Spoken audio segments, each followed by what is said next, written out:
combien de temps pouvons-nous vivre en n'ayant pas réglé les difficultés du passé, en les ayant mises de côté et en vivant la réalité à un certain niveau, mais en gardant toutes les anciennes rancœurs et toutes les anciennes angoisses? C'est ce qui se passe avec Jacob dans notre paracha Vaishlach. Depuis plus de 20 ans, Jacob est éloigné de sa famille, il n'aura pas revu sa mère, car il a été menacé d'être tué par son frère suite à des difficultés d'héritage, des difficultés de droit d'aînesse, des difficultés de succession et de qui portent l'héritage spirituel de leurs parents. Et à un moment, il faut revenir et il faut se confronter aux difficultés du passé. Et après tout ce temps, Jacob va faire ce chemin de retour. Peut-être, comme nous aussi parfois, nous avons gardé des rancœurs ou des disputes vis-à-vis de personnes, vis-à-vis de membres de la famille qui sont encore présentes et qui sont comme derrière, en filigrane, du reste de notre vie. Jacob va devoir maintenant faire face. Il doit quitter Laban, et il doit retrouver son frère Ésaü. Et c'est une grande angoisse qui s'empare de lui. Il va procéder en plusieurs étapes. D'abord, il va observer. Il va envoyer des malachim. Alors, malachim, est-ce qu'il s'agit d'anges ou est-ce qu'il s'agit simplement d'envoyer? On peut considérer que ce sont les deux. Les deux lectures sont possibles. Très clairement, il envoie des gens pour voir exactement ce qui se passe. Mais Rachi nous dit non, ce sont de vrais anges qu'il envoie. Alors bien sûr, ça met davantage de chance de son côté. Nous, on n'a pas forcément des vrais anges à disposition de la première étape, qui est l'étape de l'observation. Mais néanmoins, très probablement, Jacob envoie simplement des personnes voir ce qui se passe. Et là, il réalise que Ésaü vient vers lui avec une grande troupe d'hommes armés. Nous sommes au chapitre 32 de la Genèse, au verset 4. Et c'est la première des étapes que Jacob met en œuvre pour retrouver son frère, pour se protéger. Suite à cette observation, Jacob est saisi de peur et il va appliquer un certain nombre de tactiques successives. D'abord, Vayachatz, il divise son camp en deux parties. Il fait de la limitation de risque. Il se dit, si on attaque l'un, eh bien l'autre restera. C'est une vision un petit peu triste et un petit peu fataliste de se dire, voilà, bon, ils vont se faire attaquer, bon, sûrement, peut-être. En tout cas, ils ne seront pas attaqués les deux en même temps. Peut-être que ça vous rappelle également le mot Yachatz qui fait partie de la Haggadah, d'une des étapes du Seder de Pessah, au moment où on casse la matzah en deux. Jacob casse et sépare son camp, sépare ses femmes et ses enfants pour que si l'un se fait attaquer, l'autre puisse en réchapper. La deuxième chose que va faire Jacob, c'est de prier, c'est de faire appel à ses forces morales. Et il se tourne vers Dieu et il dit « Dieu de mes pères, soutiens-moi, tu m'as promis que tout se passerait bien, tu as fait une alliance avec moi, si maintenant tout est détruit, ça ne fonctionnera pas. » Il fait appel à nouveau à l'alliance. La troisième chose que va faire Jacob, il va faire en réalité une double action. On est maintenant au verset 15. Il va faire une double action puisqu'il va envoyer des cadeaux à son frère pour l'apaiser.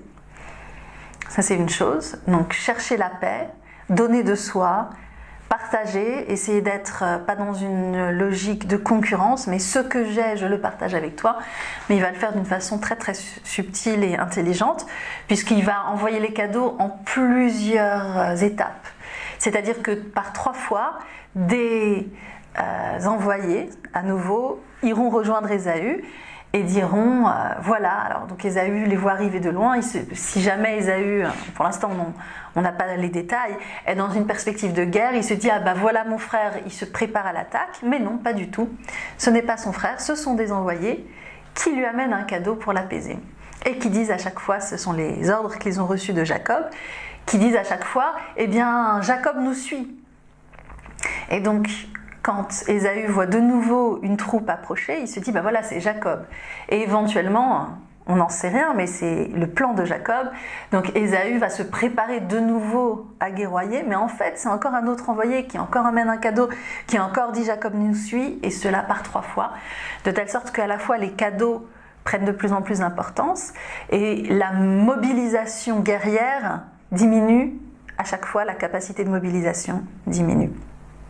Et voilà ce que fait Jacob jusqu'au moment crucial qui va marquer un tournant dans son identité. Et nous sommes au verset 24 de notre paracha. Jacob fait passer les femmes et les enfants de l'autre côté de ce fleuve qui s'appelle le Yabok. Le nom du fleuve, c'est presque le même que le nom de Jacob. Il passe peut-être de l'autre côté de lui-même. Et c'est là qu'il reste seul et qu'il doit faire face, on ne sait pas trop à qui. Ce que nous dit la Torah, c'est « Vaillé avec Ish Imo ». Il y a un homme qui se bat avec lui. Est-ce que c'est un ange? Est-ce que c'est l'ange qui représente Ésaü? Est-ce que c'est certains aspects de lui-même avec lesquels il doit se battre? En tout cas, il va lutter avec l'ange, il va gagner, et une phrase extrêmement mystérieuse ou interpellante va être prononcée, puisque l'ange dira « Comment t'appelles-tu » ? Je m'appelle Jacob. Eh bien, je te bénis en te disant qu'aujourd'hui, tu vas changer de nom, tu vas changer de personnalité, tu ne seras plus Jacob, mais tu seras Israël. Car tu as combattu les hommes, et tu as combattu Dieu, et tu as vaincu. Alors, qu'est-ce que ça veut dire qu'un homme a combattu Dieu, que Jacob a combattu Dieu? Est-ce que c'était Dieu à travers cet ange qui se battait? Quelle est la vision aussi du judaïsme, de la relation d'alliance à Dieu, qui inclut une certaine part de lutte, et dans nos relations aux autres, il y a une dimension de confrontation qui peut être de l'ordre de la lutte, ou pas forcément, ou de la proximité. La lutte, c'est aussi la proximité et le rapprochement physique, et le fait qu'ils s'accrochent l'un à l'autre, qu'ils s'attrapent. L'ange essaye de partir, mais Jacob le rattrape, et c'est ainsi que l'ange ou l'homme est obligé de se retrouve à bénir Jacob. Jacob, celui qui fait des détours, celui qui tenait le talon de son frère, devient Israël, celui qui a combattu avec Dieu et qui a vaincu, celui qui est droit, Yachar, elle, pour Dieu ou pour la direction, qui est dans une direction de droiture. Alors, donc on a ces différentes étapes qui sont mises en place par Jacob. Une étape fondamentale, le travail sur lui-même, la paix avec lui-même et son changement d'attitude, ainsi que toutes les autres étapes qui permettent de se défendre et de protéger sa vie, et aussi de se renforcer et d'être capable de créer le contact et la paix avec l'autre.